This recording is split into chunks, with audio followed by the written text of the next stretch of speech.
So hey, what's up, boys?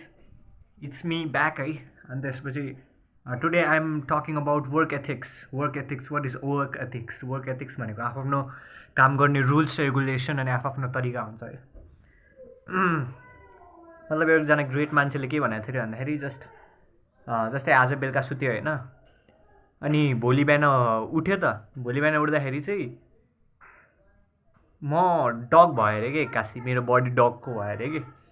अनि सबजनाले उठिसकेपछि के सोध्छ भन्दाखेरि म कुकुर कसरी भएँ एक्कासी भनेर सोध्छ अरे कि. तर उसले चाहिँ त्यो सोच्दैन अरे कि. त्यो उठिसकेपछि how do I work as a dog रे कि. बुझ्नुभयो नि कुरा. उठिसकेपछि म एज अ कुकुर काम कसरी गर्छु होइन. कुकुरलाई त काम गर्न गाह्रो छ, अप्ठ्यारो हुन्छ, मान्छे कस्तो सजिलो हुँदैन हो. त्यही भएर म त्यो कन्डिसन म आफ्नो काम कसरी गर्छु, आफ्नो जब कसरी गर्छु, आफ्नो डेली टास्क कसरी गर्छु, आफ्नो एम कसरी पुरा गर्छु त्यो सोध्छ अरे क्या उसले. उसले यो सोच्दैन अरे कि म डग कसरी भयो, त्यो पछिको कुरा अरे कि. उठ्ने बित्तिकै के सोध्छ अरे, एज अ डग म अब आफ्नो जब कसरी गर्नु, आफ्नो काम कसरी गर्नु, अब म कन्टेन्ट कसरी बनाउनु. मेरो जस्तै अब युकेश जस्तै कन्टेन्ट कसरी बनाउनु, एज अ डग म कन्टेन्ट कसरी बनाउनु हो. यो जुन भिडियोमा बोलिरहेको छ एज अ डग कसरी बोल्नु, डगले त बोल्नै सक्दैन हो. त्यसलाई भनिन्छ अरे वर्क एथिक्स के.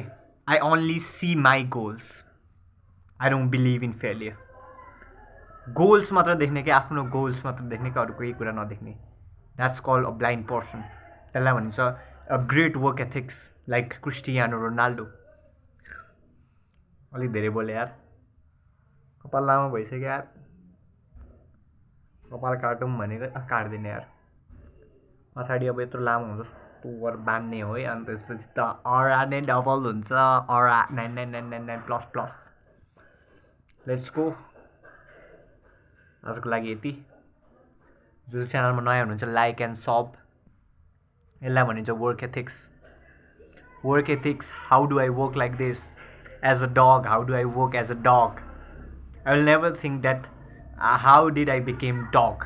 I will always think that how do I work like a dog. मतलब how do I work as a dog.